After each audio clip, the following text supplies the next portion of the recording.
You're listening to the CyberWire Network, powered by N2K.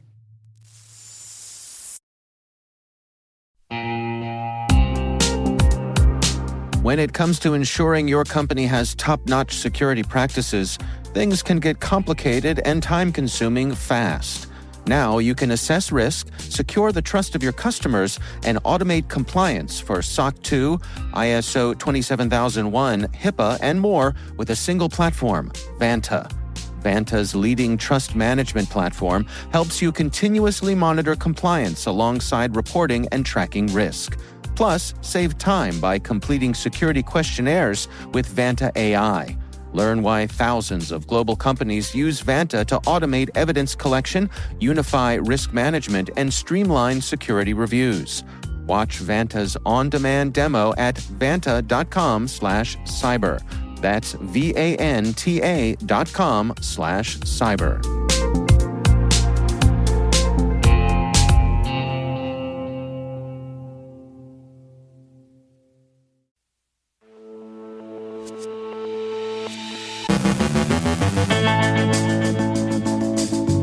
A SIM swapper faces prison and fines. Here come the class action suits against UnitedHealth Group. Aviation and Aerospace find themselves in the cyber crosshairs. A major mortgage lender suffers a major data breach. A look at election misinformation. The UK shares guidance on migrating SCADA systems to the cloud. Collaborative efforts to contain smoke loader. Trend Micro uncovers Earth Krahang. Troy Hunt weighs in on the alleged AT&T data breach. Ben Yelin unpacks the case between OpenAI and the New York Times. And fool me once, shame on you. You know the rest.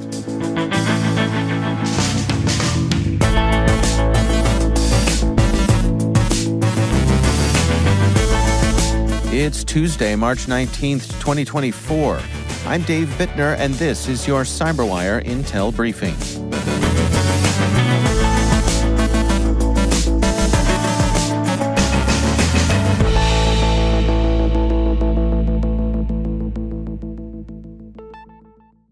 Thank you for joining us here today. It is great to have you with us. Jonathan Katz, a 42-year-old former telecommunications store manager from Marlton, New Jersey, pleaded guilty to participating in a scheme involving unauthorized SIM swaps. Katz admitted to using his managerial credentials to access customer accounts and swap their subscriber identity module numbers to devices controlled by an accomplice, who compensated Katz with Bitcoin for the swaps. This enabled the accomplice to take over the victims' phones and access their emails, social media, and cryptocurrency accounts. The plea was entered in a Camden federal court on March 12, 2024, before Chief U.S. District Judge Renee Marie Boom. Katz now faces a maximum sentence of 5 years in prison and a fine up to $250,000 or double the monetary gain or loss from the crime. Sentencing is scheduled for July 16, 2024. Advanced Obstetrics and Gynecology in Mississippi has filed a class action suit against UnitedHealth Group, alleging disruptions from a cyber attack on Change Healthcare have delayed claims processing, threatening bankruptcy for medical providers. The complaint, filed on March 14th, represents all U.S. medical providers affected by the February 21st cyber attack's fallout. The lawsuit claims the attack has prevented payments for services, risking the financial stability of healthcare providers, including the plaintiff, who has missed approximately $133,000 in payments as of March 14th. The legal action accuses Change Healthcare of failing to secure its systems adequately, leading to widespread service disconnections. While UnitedHealth Group asserts the attack was limited to Change Healthcare's IT systems, the lawsuit highlights the broader implications for healthcare providers reliant on timely claim payments. The incident reflects the critical need for robust cybersecurity measures within healthcare IT infrastructure and raises questions about liability and protection against cyber-induced operational disruptions. The aviation and aerospace sectors are fighting increased attention from cyber attackers. T-Minus host Maria Vermasis has the story. We're starting our show today looking at a brand new report from cybersecurity firm Resecurity that's titled Aviation and Aerospace Sectors Face Skyrocketing Cyber Threats. And the report points to the increasingly interconnected aerospace sector, from design to supply chain and operations, as one of the reasons for the more than 600% increase in cybersecurity attacks on the aerospace industry in 2022 alone. And more recently, also, the ongoing importance of space assets in the war in Ukraine has also certainly put space infrastructure in the hacker spotlight, not to mention the continuing discussion about designating or not designating space as critical infrastructure. That has also piqued the interest of hacker groups looking to extort aerospace operations with ransomware attacks. But the increasing use of internet-enabled devices, and that's good old-fashioned IoT for those of us keeping track at home, that has, in the words of this new report, drastically amplified the attack surface for aerospace organizations at more granular levels of their supply chain. Be sure to check out the T-Minus Daily Space podcast wherever you get your podcasts. Nations Direct Mortgage reported a data breach in December 2023 that affected over 83,000 individuals, exposing personal details such as names, addresses, social security numbers, and loan numbers. Although the breach allowed unauthorized system access, there's no evidence of data removal or misuse. The company says they've contained the incident and notified authorities and is offering free identity monitoring services to those impacted. It also faces a class action lawsuit related to the breach. This incident adds Nations Direct to the list of major U.S. financial services firms experiencing security breaches recently, alongside Fidelity National Financial, First American, Loan Depot, Mr. Cooper, and Prudential Financial. Nations Direct is a significant mortgage lender in the U.S., approved by Fannie Mae and Freddie Mac. Rick Ferguson is the Vice President of Security Intelligence at Forescout, and in a piece published by Security Week, he outlines the escalating challenge of AI-driven disinformation, particularly in the context of political campaigns. Ferguson warns that the issues observed during the 2020 U.S. presidential election may pale in comparison to what future elections could face. The advancement of artificial intelligence and analytics has the potential to accelerate the creation, dissemination, and impact of disinformation. To combat this, an understanding of AI's role in disinformation is crucial.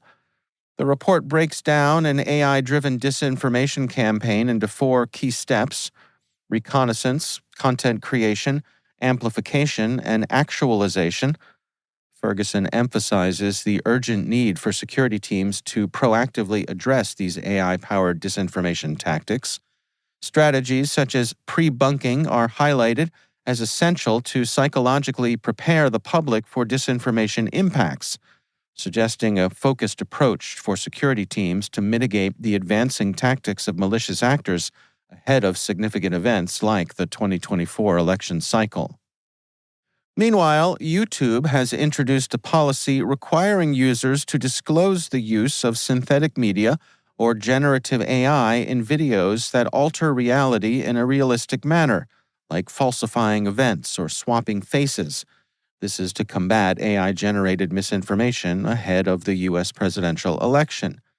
However, the policy exempts AI-generated animations targeting children and minor aesthetic AI enhancements from this disclosure requirement. This decision allows content creators to produce and upload animated content for children without revealing the use of AI, raising concerns about the quality and authenticity of such videos.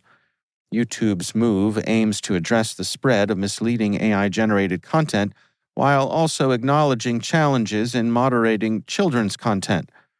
The platform's history of struggles with moderating content for kids is noted by critics, alongside the potential for AI tools to exacerbate these issues by facilitating the rapid production of low-quality videos. The UK's National Cybersecurity Centre has released guidance for organizations considering the migration of their supervisory control and data acquisition systems to the cloud. Recognizing SCADA's critical role in infrastructure and its vulnerability to cyber attacks, the guidance aims to navigate both the benefits and challenges of such a transition. It highlights the fundamental changes in management, security, and connectivity, emphasizing the need for enhanced cybersecurity policies, skills, and consideration of shared services' impact on security. The guide also discusses the suitability of technology for cloud migration, architectural considerations, and the potential risks of increased attack exposure due to internet connectivity. Experts advocate for a zero-trust approach to improve cyber resilience in light of these migrations. Palo Alto Networks Unit 42 reports on a collaboration with Ukraine in combating smoke loader, also known as Doughfoil or Sherik, a malware targeting Windows systems. Originating from Russian cybercrime circles since 2011, it functions primarily as a loader with information-stealing capabilities. Ukrainian financial and governmental sectors are increasingly targeted by smoke loader through phishing emails, indicating a concerted effort to disrupt operations and steal data. Researchers from Trend Micro have uncovered a significant Chinese cyber espionage campaign called Earth Krahang that's possibly linked to the obscure cybersecurity firm iSoon. This campaign shares multiple connections with the Earth Group, suspected to be iSoon's penetration team, a Chinese government contractor. The revelation came after a GitHub leak exposed iSoon's internal structure, suggesting two separate penetration subgroups. Earth Krahang has targeted 116 organizations across 35 countries, compromising 70, mostly in Southeast Asia, including 48 government organizations with foreign affairs departments being a primary focus. The campaign utilizes government infrastructure for further attacks, hosting malicious payloads and spearphishing using compromised government emails. Tactics include VPN servers on compromised servers for access, brute force attacks for email credentials, and cyber espionage as the ultimate goal. Despite differences in initial attack backdoors, overlaps with Earth Luska's infrastructure and malware suggest a connection between the two campaigns.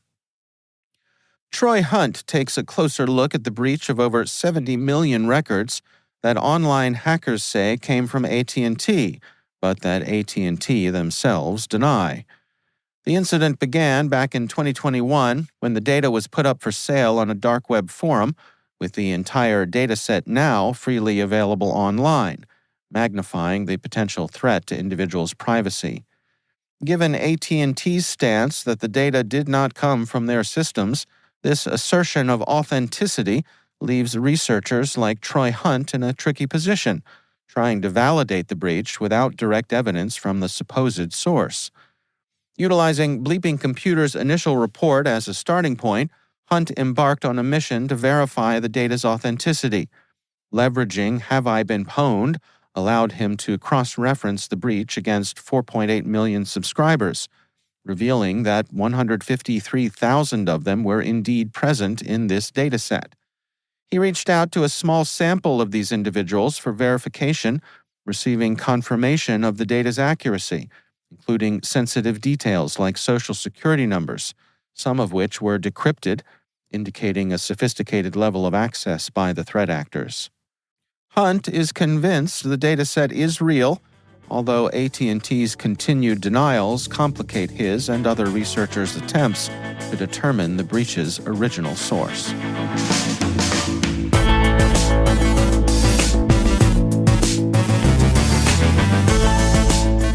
Coming up after the break, Ben Yelin unpacks the case between OpenAI and the New York Times. Stay with us.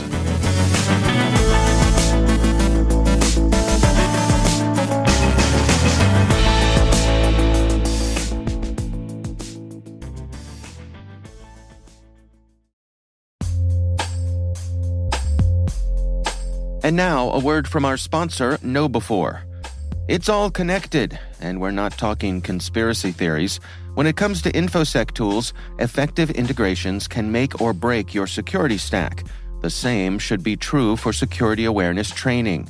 KnowBe4, provider of the world's largest library of security awareness training, provides a way to integrate your existing security stack tools to help you strengthen your organization's security culture. KnowBe4's Security Coach uses standard APIs to quickly and easily integrate with your existing security products from vendors like Microsoft, CrowdStrike, and Cisco, 35 vendor integrations and counting. Security Coach analyzes your security stack alerts to identify events related to any risky security behavior from your users. Use this information to set up real-time coaching campaigns targeting risky users based on those events from your network, endpoint, identity, or web security vendors. Then coach your users at the moment the risky behavior occurs, with contextual security tips delivered via Microsoft Teams, Slack, or email. Learn more at knowbe4.com/securitycoach. That's knowbe4.com/securitycoach. And we thank KnowBe4 for sponsoring our show.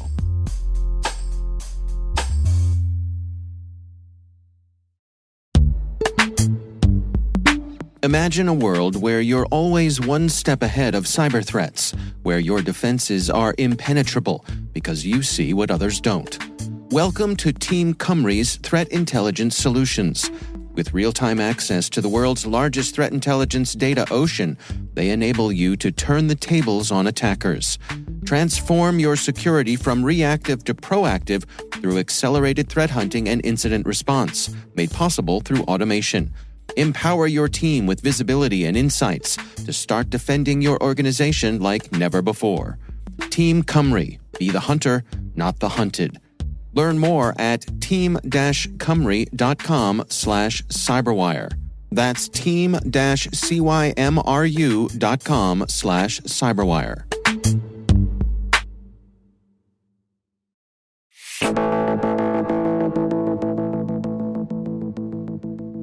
And it is always my pleasure to welcome back to the show Ben Yelin. He is my co-host on the Caveat podcast and also from the University of Maryland Center for Health and Homeland Security. Ben, welcome back. Good to be with you again, Dave. Interesting reporting here from Reuters about OpenAI, who are the makers of ChatGPT. They are asking a federal judge to dismiss parts of the New York Times' copyright lawsuit against them.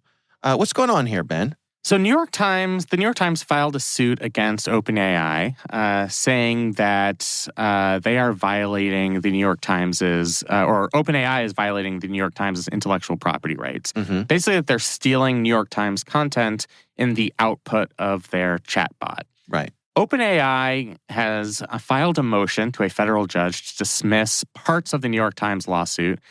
And their claim is that the New York Times, quote, hacked ChatGPT and other AI systems to generate misleading evidence for the case. What's interesting to me is OpenAI isn't accusing the New York Times of violating like federal anti-hacking statutes. Okay. That's how I would understand hacking. What they are alleging, rather, is that the Times caused the technology to reproduce its material through, quote, deceptive prompts that blatantly violate OpenAI's terms of use. Huh. I'm not exactly sure what that means. What I think happened is somebody within the Times who might have some type of specialized knowledge in chatbots figured out a way to type something into the chatbot designed to produce that copyrighted material. Right. In a way that a normal person might not be able to do. Yeah. What the New York Times here is saying, I think quite reasonably, is yes, we did do that because that's going to be discovery in our lawsuit. We're trying to show a court, maybe eventually a jury, that our copyrighted material can and may end up as part of an answer to somebody's question on ChatGPT. So yes, we did do that, but there's nothing untoward about us doing that. That was part of our discovery process, and that this litigation should continue. And OpenAI claims that in the ordinary course of its business, one cannot use ChatGPT to serve up New York Times articles at will. It would take the type of specialized knowledge that apparently one New York Times tactician or employee has to reprint New York Times articles verbatim. Right. So I think that's really the nature of the dispute here. So OpenAI is saying in their filing that it took the Times tens of thousands of attempts to generate the highly anomalous results. Now, obviously them saying they're highly anomalous that's their take on it, but you'd think that OpenAI would have they'd have the logs to know if it did indeed take the Times tens of thousands of attempts to generate this sort of thing. So it seems to me like that could be compelling to demonstrate that if you want our machine to spit out this sort of thing, you got to really want it. Right. You have to manipulate it in such a way that a normal person would not be able to manipulate it. Right.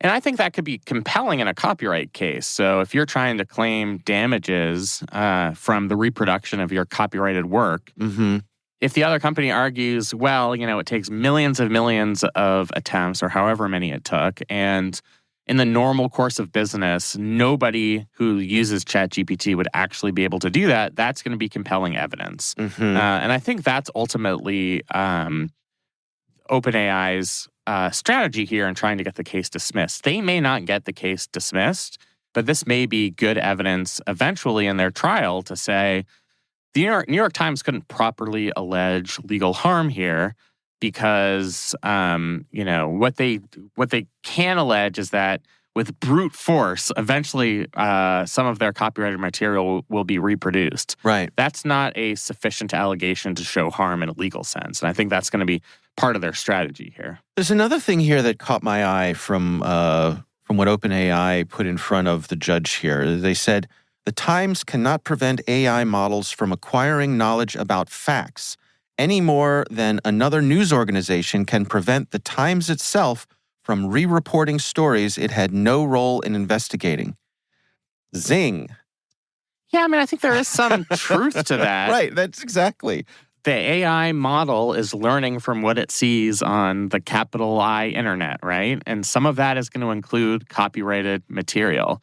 Now, you can put up guardrails so that it doesn't literally reproduce articles, but if the information is out there, should ChatGPT not have access to that information? Yeah. If New York Times has an exclusive story on something, probably eventually other news articles with attribution to the New York Times are going to bring it up. Exactly. And that becomes a news story. That's information that's out there. Why should people who are trying to get information on ChatGPT not have access to that information? And you can't copyright a fact. And if that fact is the New York Times reports whatever, the fact that the New York Times reported something can't be copyrighted. I think that's exactly right. Yeah. Now, trust us, we are not being paid by OpenAI to say this. I know it kind of seems like we are taking their side against the New York Times, but for big LLM. Big LLM. Yeah. Right. No, that is not us. This is just how we see it in this particular case. Yeah, I guess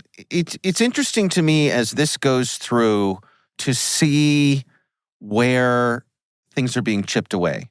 Right? To see the legal arguments, to see, because this is so new and novel. And I think what's really interesting about it is the way that it's shining a light on how our copyright law exists today. And it's exposing what I believe are some of the areas where it's gotten kind of creaky.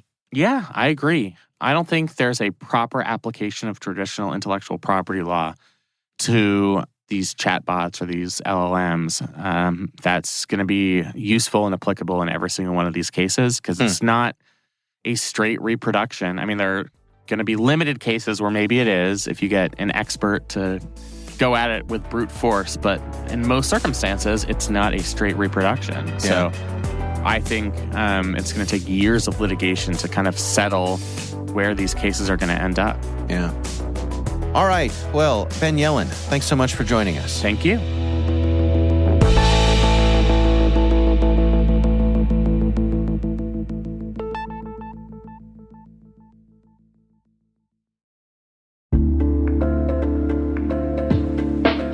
And now, a word from our sponsor, SpyCloud, the cybercrime analytics leader. SpyCloud disrupts cybercrime by telling you what criminals know about your business and your customers, so you can take action to prevent ransomware, session hijacking, account takeover, and online fraud. SpyCloud constantly recaptures and analyzes new data from the criminal underground, including credentials, session cookies, and PII siphoned from malware-infected devices. With knowledge of the specific exposed data criminals have in hand from InfoStealer malware on managed and unmanaged devices, security teams can respond with a more efficient and effective process called post-infection remediation that fits seamlessly into existing incident response frameworks. Get SpyCloud's post-infection remediation guide outlining the 7 steps for preventing a malware infection from becoming a full-blown ransomware incident. Visit spycloud.com/cyberwire. That's spycloud.com/cyberwire. And we thank SpyCloud for sponsoring our show.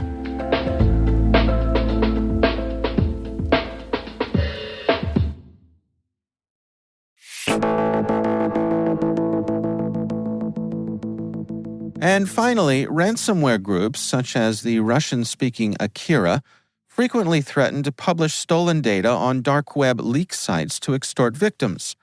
However, publishing this data often proves challenging, and some victims never appear on the sites.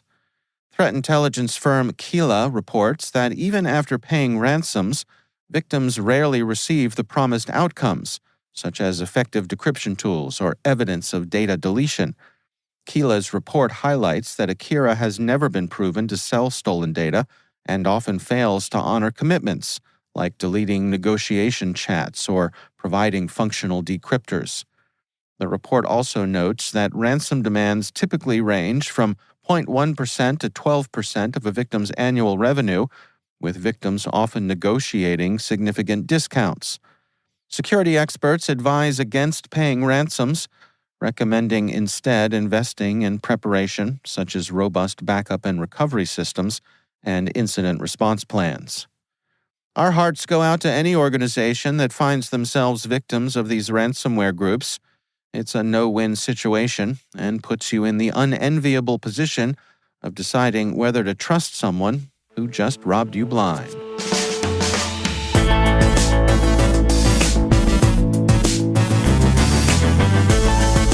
And that's the CyberWire. For links to all of today's stories, check out our daily briefing at thecyberwire.com. We'd love to know what you think of this podcast. You can email us at cyberwire@n2k.com. N2K Strategic Workforce Intelligence optimizes the value of your biggest investment, your people. We make you smarter about your team while making your team smarter. Learn more at n2k.com. This episode was produced by Liz Stokes. Our mixer is Trey Hester with original music by Elliot Peltzman. Our executive producers are Jennifer Iben and Brandon Karpf. Our executive editor is Peter Kilpie, and I'm Dave Bittner. Thanks for listening. We'll see you back here tomorrow.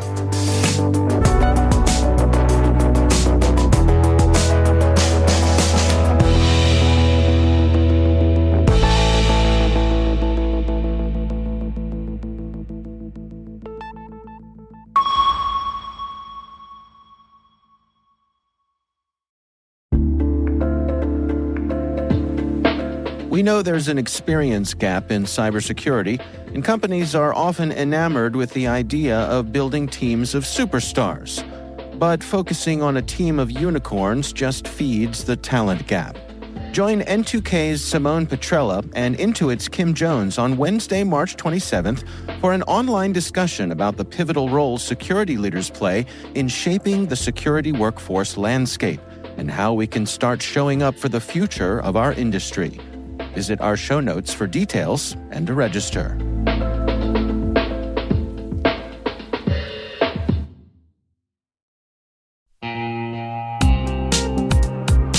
When it comes to ensuring your company has top-notch security practices, things can get complicated and time-consuming fast. Now you can assess risk, secure the trust of your customers, and automate compliance for SOC 2, ISO 27001, HIPAA, and more with a single platform, Vanta. Vanta's leading trust management platform helps you continuously monitor compliance alongside reporting and tracking risk. Plus, save time by completing security questionnaires with Vanta AI. Learn why thousands of global companies use Vanta to automate evidence collection, unify risk management, and streamline security reviews.